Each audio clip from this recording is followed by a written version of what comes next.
உமக்கு மேல் ஒருவரும் இல்லையே, எல்லோருக்கும் மேலாக உயர்ந்தவர், உமக்கு மேல் ஒருவரும் இல்லையே.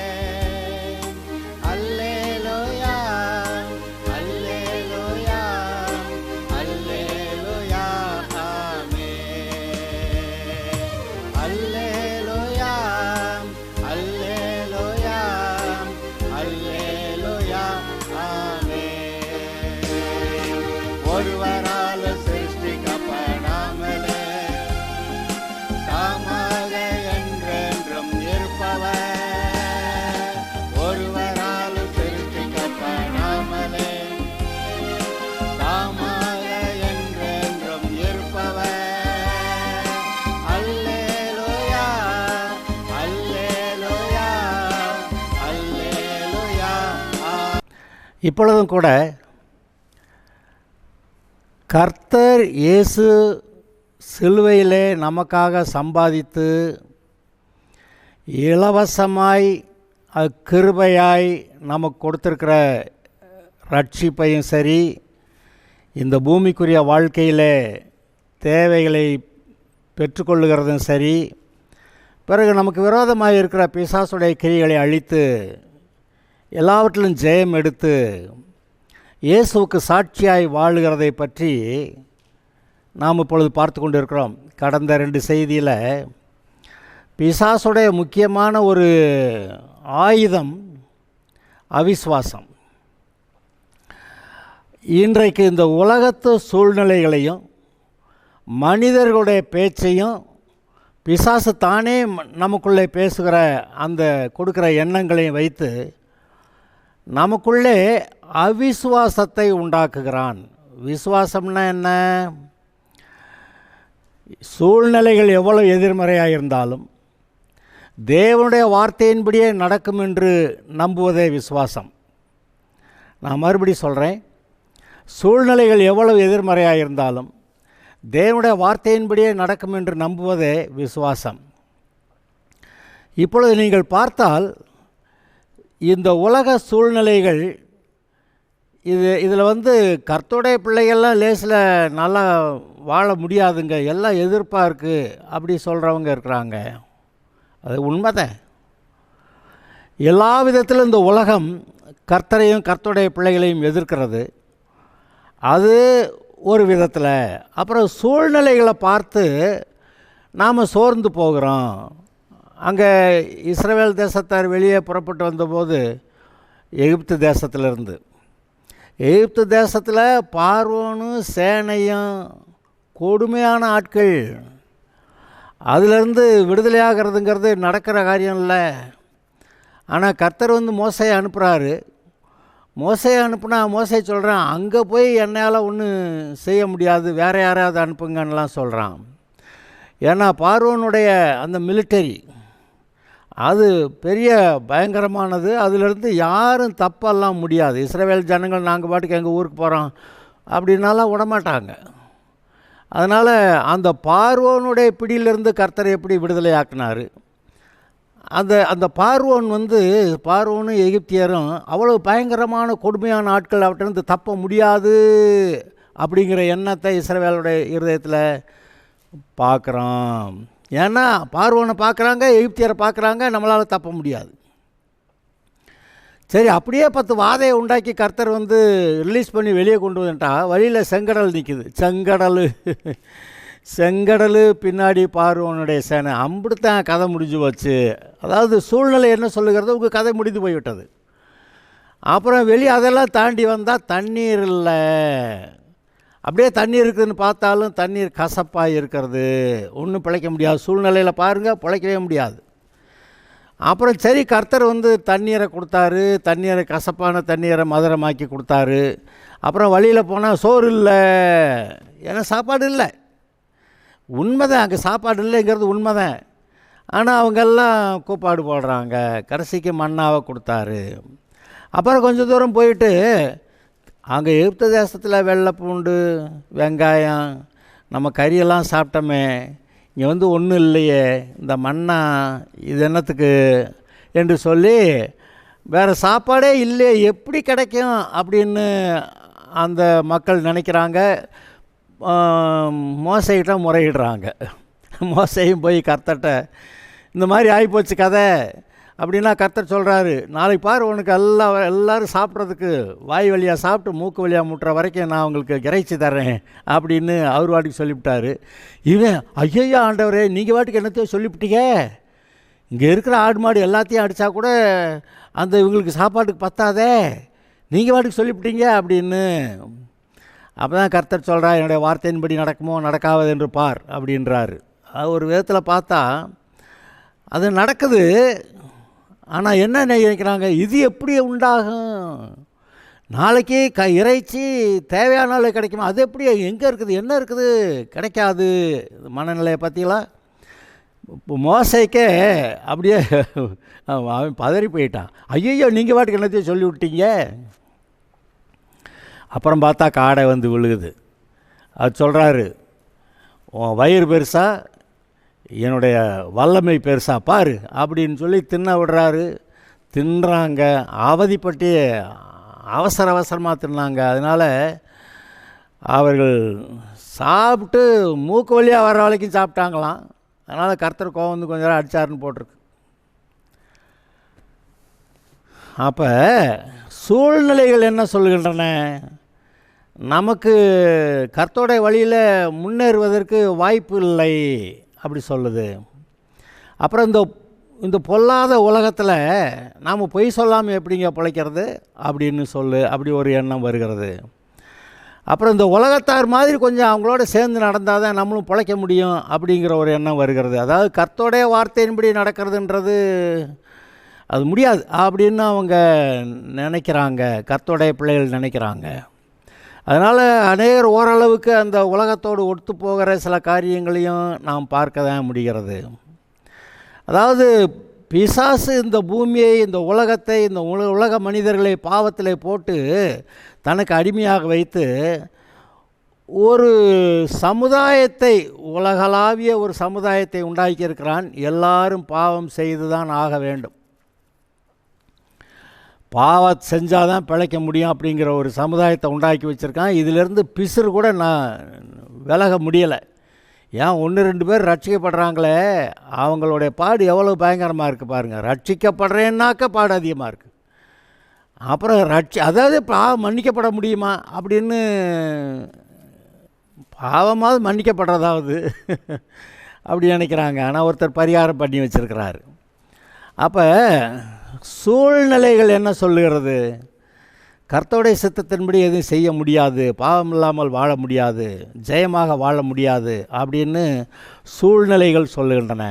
அப்போ சூழ்நிலைகள் பேசுகிறது.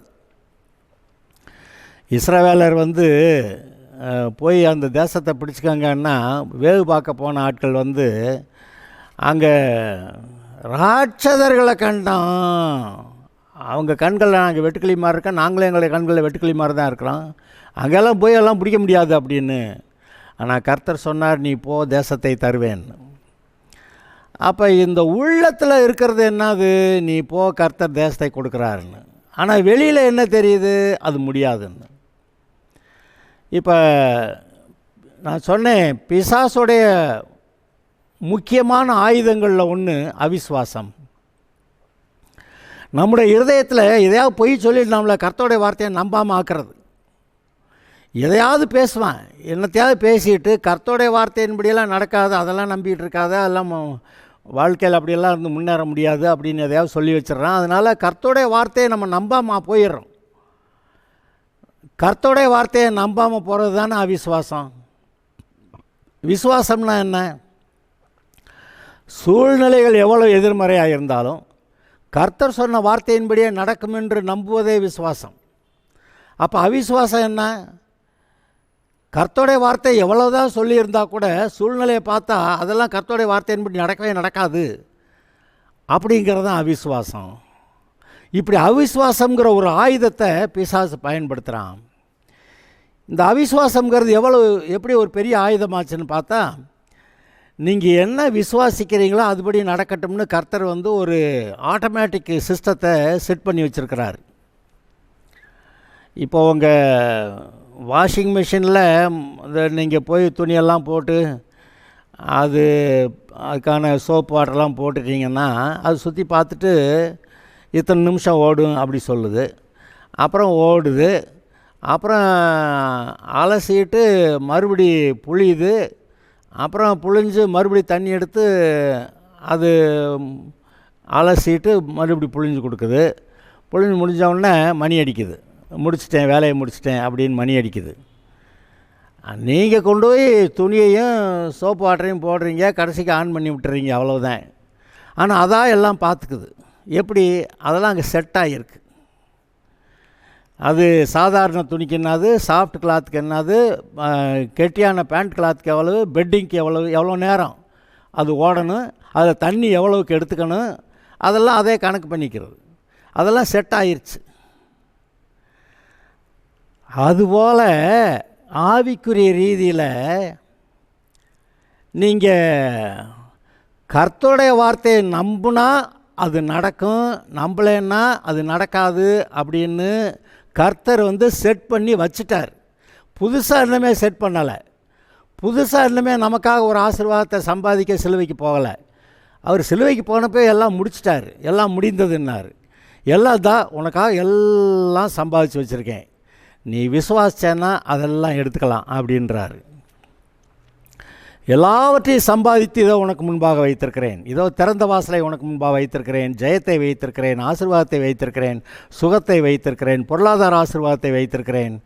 நல்ல திறந்த மனதோடு தெளிந்த புத்தியோடு இந்த பூமியில் நல்ல சாட்சியாக ஆண்டவருக்காக வாழ, ஆவிக்குரிய ரீதியில் ஜெயம் எடுக்க, பிசாசுடைய கிரியைகளை அழிக்க, கர்த்தருடைய சித்தத்தை நிறைவேற்ற, இது எல்லாவற்றையும் நான் உனக்கு எல்லாமே செஞ்சு அங்கே வச்சுட்டேன்றார். அப்புறம் ஜெபம் பண்ணுறது, ஜெபம் ஒரே ஒரு தடவை தான் பண்ணலாம். அதுக்கப்புறம் ஜெபம் பண்ண வேண்டியதில்லை. அவருக்கு என்ன ஜெபத்தை கேட்டுட்டு அது கேட்காம போச்சா? ஒரே ஒரு தடவை கேளுங்கள் கொடுக்கப்படும். நீங்கள் அவர்கிட்ட கேட்கலாம். கேட்டது அவருக்கு சித்தமாக இருந்தால் உடனே கிராண்ட் எடுத்து அங்கே இருக்கு பாரு எடுத்துக்கான்னு. எடுக்கிறது மட்டும் விசுவாசத்தினால் எடுக்கணும். விசுவாசத்தோடு கேட்கணும், விசுவாசத்தோடு எடுத்துக்கிறணும். பாருங்கள், கிருபையினாலே விசுவாசத்தை கொண்டு ரட்சிக்கப்பட்டீர்கள். இலவசம்தான், ரட்சிப்பு இலவசம்தான். ஆனால் விசுவாசத்தை கொண்டு ரட்சிக்கப்பட்டீர்கள் அப்படி எழுதியிருக்கு. அப்போ எவ்வளோ என்ன நன்மையானாலும் விசுவாசித்தா கிடைக்கும். இப்போ உன்னுடைய சுகத்துக்காக கரையை செலுத்திட்டேன், நான் சுகமாக்கிட்டேன்னு நம்பு, அது சுகம் வந்துடும் அப்படின்றாரு. சுகமாக்கிட்டேன்னு நம்புகிறதா? வியாதி இவ்வளவு பெருசாக இருக்குது, வயிறு இவ்வளவு கலக்குது, உடம்பு வலிக்குது, கை கால் விலக மாட்டேங்குது, எல்லாம் காலு கையால் வலிக்குது, நடக்க முடியல, எப்படி சுகமாக்கிட்டீங்கன்னு நம்புறது? அப்போ என்ன சொல்லுது சரீரம்? என்ன சொல்லுது? இன்னும் வியாதி இருக்குது. சரீரம் என்ன சொல்லுது? அந்த வியாதி பெருசாக இருக்குது. சரீரம் என்ன சொல்லுது? ஒன்றும் லேசில் விடுதலை ஆகாது. சரீரம் என்ன சொல்லுது? ஆஸ்பத்திரிக்கு போ. சரீரம் என்ன சொல்லுது? ஆஸ்பத்திரியில் போனவர்ப்பா டாக்டர் வியாதின்னு சொல்கிறார், அவ்வளோதானே, அப்போ முடிஞ்சு வச்சா அப்படின்னு சொல்லுது. அப்போ லேசில் நம்ம பிழைக்க முடியாதா அப்படி? அப்போ சரீரத்து மூலமாக என்ன உங்களுக்கு சொல்லப்படுகிறது? நீங்கள் லேசில் பிழைக்க மாட்டீங்க. ஆனால் கர்த்தர் என்ன சொல்கிறாரு? உன்னுடைய சுகத்துக்கான, உன்னுடைய நல்வாழ்வுக்கான சகலத்தையும் சிலுவையிலே நான் சம்பாதித்து உனக்கு முன்பாக வைத்திருக்கிறேன், அது எல்லாவற்றையும் விசுவாசித்து எடுத்துக்கொள் அப்படின்னு கர்த்தர் சொல்கிறார். அப்போ விசுவாசித்து எடுத்துக்கொள்கிறத விட்டுட்டு வேறு கெஞ்சி மன்றாடி உபவாசம் போட்டு கண்ணீர் விட்டு முழங்கால் போட்டு ஜெபம் பண்ணி ஒரு நாள் உபவாசம், 10 நாள் உபவாசம், அப்புறம் காப்பி குடிச்சு உபவாசம், காப்பி குடிக்காமல் உபவாசம், என்ன போட்டாலும் ஒன்றும் நடக்காது, நடக்கலை. அதை நீங்கள்லாம் பார்த்துருக்கீங்க. ஆனால் அவர் கேட்டது என்னது? விசுவாசி பெற்றுக்கொள்வாய், உன்னுடைய விசுவாசத்தின்படி உனக்கு கடவுது. ஆனால் இந்த பிசாசு என்ன பண்ணி வச்சுட்டான்? நமக்குள்ளே அவிசுவாசத்தை கொண்டு இருதயத்தை பூரா நிறச்சிவிட்டான். சூழ்நிலையை பார், பிள்ளைகள்லாம் அட்மிஷன்லாம் கிடைக்காது, அப்புறம் நல்லா அது ஒன்று படிக்கிற அளவுக்கு இதெல்லாம் புத்தியெல்லாம் இல்லை, அப்புறம் எல்லாம் படித்து பார்த்தாக்கா வேலை அதெல்லாம் லேசில் கிடையாது, அப்புறம் சரி பொண்ணு மாப்பிள்ளை அதெல்லாம் கிடைக்காதுங்க அப்படின்னு, சரி சர்ச்சு தொடங்கலாமா ஒரு இடம் தேடணும்னா அதெல்லாம் திட்டுக்கள், ஊருக்குள்ளே போய் இடம் தேடாத, ஊரை விட்டு வெளியே போய் தேடு. இப்படி எதையாவது அங்கே சொல்லப்படுகிறது. அப்போ எல்லாம் தேவனுடைய நன்மையை பெற்றுக்கொள்ளாதபடிக்கு எல்லா கதவுகளும் அடைக்கப்பட்டிருக்கிறது. இஸ்ரவேலர் எரிகோவுக்கு வந்தபோது எரிகோவின் கோட்டைகள் அடைக்கப்பட்டிருந்தன. அதாவது கர்த்தருடைய பிள்ளைகள் வரும்போது அவர் வைத்திருக்கிற ஆசீர்வாதத்தை சுதந்திரித்து கொள்ள முடியாதபடிக்கு அவர்கள் முன்பாக எல்லா கோட்டைகளும் அடைக்கப்பட்டு தான் இருந்தன. பத்தாவதுக்கு அந்தந்த ஊர் மக்கள் இஸ்ரவேலரோட யுத்தத்துக்கு தான் வந்தாங்க. கொன்னே விடுவேன் அப்படின்னு சொல்லி இஸ்ரவேலரை கொல்றேன்னு வந்தாங்க. பத்தாவதுக்கு பிழைய மாதிரி ஆட்களெல்லாம் அந்த பாலாக் ராஜாவை கூப்பிட்டு விட்டு அவன் சொல்கிறான், இந்த ஆட்டில் பிழையாமினி ஒரு சாபம் போட்டு வை, அப்படியாவது நான் போய் ஜெயிச்சுக்கிறேன் அப்படின்னு சொல்கிறேன். கடைசிக்கு பிழையாம் சபிக்க போனால் கடைசிக்கு கர்த்தர் அதை ஆசீர்வாதமாக்கி விட்டார். அது வேறு. ஆனால் பாலாக்கு என்ன தெரிஞ்சு சபிச்சிடலான்னு, இஸ்ரவேலருக்கு இவ்வளோ பெரிய பயங்கரம்னு. ஆனால் கர்த்தர் எல்லாத்துலேயும் கூட இருக்கிறாருங்கிறது உண்மையாக இல்லையா? இப்போ சூழ்நிலைகள் நமக்கு விரோதமாக இருக்கின்றன. சூழ்நிலைகளில் இருக்கக்கூடிய மனிதர்கள், ரட்சிக்கப்படாத மனிதர்கள் கர்த்தருடைய சித்தத்துக்கு விரோதமாக இருக்கிறார்கள்.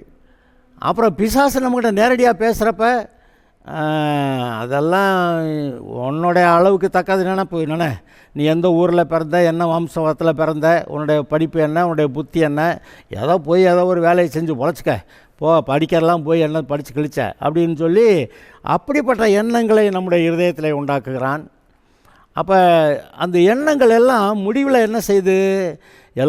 இந்த உலகம், பிசாசு, மக்கள் எல்லோரும் பேசுகிற வார்த்தைகள் எல்லாம் சேர்ந்து நம்முடைய இருதயத்தில் ஒரு அவிசுவாசத்தை உண்டாக்குகிறது. அவிசுவாசம்னா என்ன? தேவனுடைய வார்த்தையின்படி நடக்காது அப்படி சொல்கிறது தான் அவிசுவாசம். ஆனால் விசுவாசம்னா என்ன? சூழ்நிலைகள் எவ்வளவு எதிர்மறையாக இருந்தாலும் தேவனுடைய வார்த்தையின்படியே சகலமும் நடக்கும் என்று நம்புவதே விசுவாசம். இப்போ என்ன பிரச்சனைன்னு கேட்டால், நமக்கு மிகவும் முக்கியமாக இருக்கிற நம்முடைய சுகம், நம்முடைய வீட்டார், நம்முடைய பிள்ளைகளுடைய சுகம், அதுக்காக நம்ம ஜெபிக்கிறப்ப இது எல்லாம் ஜெபம் பண்ணால் மட்டும் சுகமாகுமா, வெறுமனே ஜெபத்தினால சுகமாயிருமா அப்படின்னு ஒரு இருதயத்துக்குள்ள ஒரு நினைவு இருக்குது பார்த்தீங்களா? அது அவிசுவாசம். அப்புறம் அது மீறி போனால், மிஞ்சி போனால் ஆஸ்பத்திரிக்கு மருந்து மாத்திரை வாங்கி சாப்பிட்டா அதில் பொழைச்சிக்க, அது ஏதோ கொஞ்ச நாள் தற்காலிகமாக ஒரு உதவி செய்யும்ல, போய் பொழைச்சிக்க அப்படின்னு. அப்படியே அதுக்கு மேலே போனாக்க ஆப்ரேஷன்லாம், அங்கே அட்மிட் ஆகி ஆப்ரேஷன்லாம் பண்ணணும். சரி பண்ணிக்க, இருக்கிற காசெல்லாம் போயிடும். அப்படி அதுவும் வாழ்க்கை ஆஸ்பத்திரி வாழ்க்கையாயிரும். அப்போ அது ஏதோ ஒரு ஆப்ரேஷனை பண்ணிட்டு வந்தால் கூட சரி, அதுக்கப்புறம் பெர்மனெண்ட்டாக நல்லா வாழலாமா, அதெல்லாம் பேசாத, ஏதோ கொஞ்ச நாளைக்கு வாழ்க்கையை தாக்காட்டலாம், அவ்வளவுதான். அப்போ மக்களுடைய மனநிலை என்ன? சுகமாக முடியாது, தேவன் கொடுக்குற சுகத்தை பெற முடியாது. அது வச்சிருக்கிறார், அவர் சிலுவையில் நமக்காக சம்பாதித்தார். அவருடைய தழும்புகளால் குணமானியர்கள் அப்படி தான் எழுதியிருக்கு.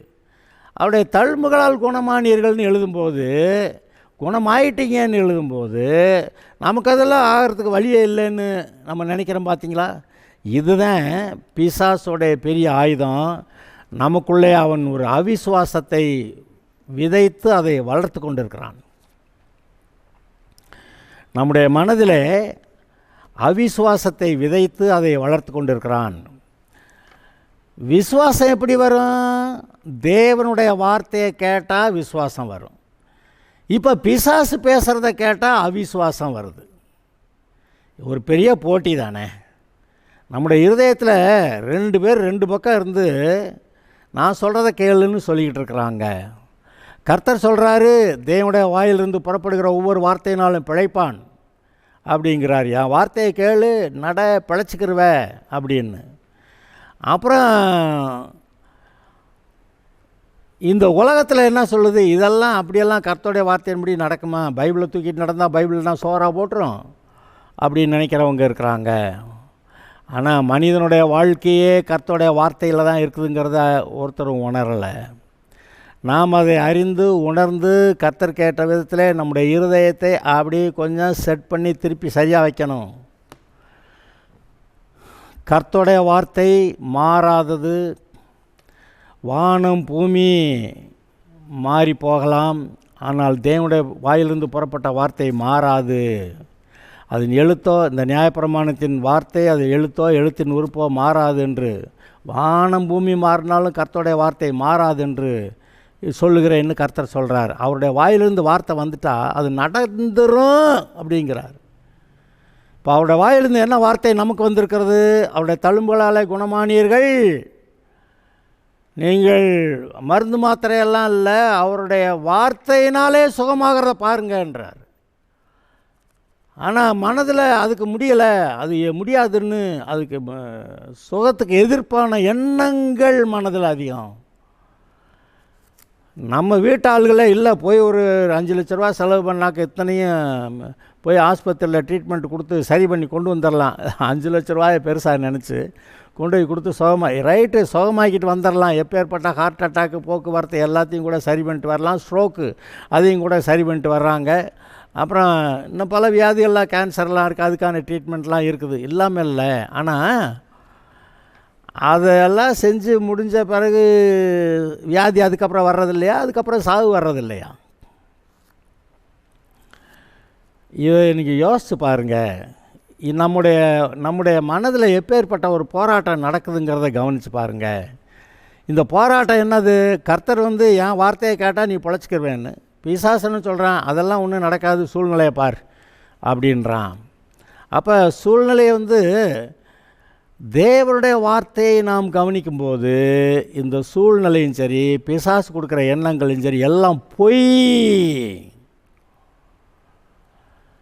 இப்போ நம்ம சரீரத்தில் வியாதி இருக்கலாம், இருக்கிறது உண்மை. ஆனால் கர்த்தருடைய வார்த்தையின்படி செயல்பட்டால் வியாதி காணாமல் போயிடும். பிசாசு நம்மளை தாக்கிறது உண்மைதான், ஆனால் எதிர்த்து நாள் அப்பொழுது அவன் உன்னை விட்டு ஓடி போவான். அப்போ பிசாசுடைய தாக்குதல்கள் நிறையா இருக்குது, வியாதிகள் இருக்குது, ரொம்ப போராட்டம், அதெல்லாம் உண்மை. ஆனால் அது பொய். ஏன் பொய்? இயேசுவின் நாமத்தில் எதிர்த்துனா இதெல்லாம் ஓடி போயிடும். இப்போ பொய்யை உண்மை மாதிரி ஆக்கிட்டான் பார்த்தீங்களா பிசாசு அநேக பொய்களை சொல்லி இதுக்கு மேலெல்லாம் நல்லா ஏன் ரட்சிக்கவே போட முடியாதுன்னு சொல்லிக்கிட்டு இருந்தவன், நம்ம ரட்சிக்கப்பட்டு வந்துட்டதுனால அதை ஒன்றும் செய்ய முடியல. அதுக்கு மேலே நல்ல வாழ்க்கை, சுகமான வாழ்க்கை, சந்தோஷமான வாழ்க்கை, நல்ல குடும்ப வாழ்க்கை, நல்ல பிள்ளைகள், கீழ்ப்படிந்த பிள்ளைகள், நற்குணசாலியான பிள்ளைகள், நல்ல சாட்சியான வாழ்க்கை, அதெல்லாம் பேசாதேன்றான்.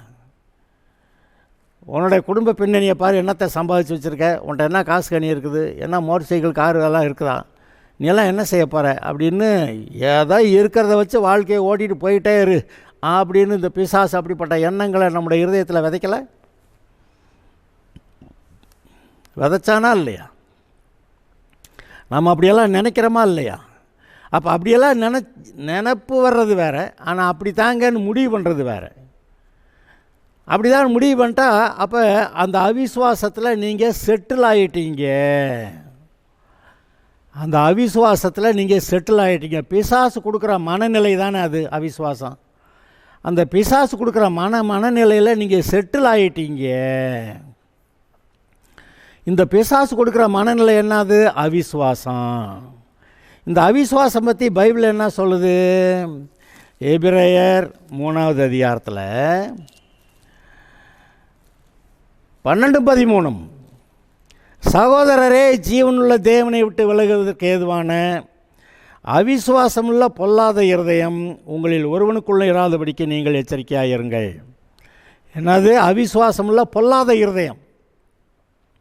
அவிசுவாசமுள்ள பொல்லாத இருதயம் உங்கள் ஒருவருக்குள்ளே இராதபடிக்கு எச்சரிக்கையாக இருங்கள். உங்கள் ஒருவனாயிலும் பாவத்தின் வஞ்சனையினாலே கடினப்பட்டு போகாதபடிக்கு எச்சரிக்கையாக இருங்கள்.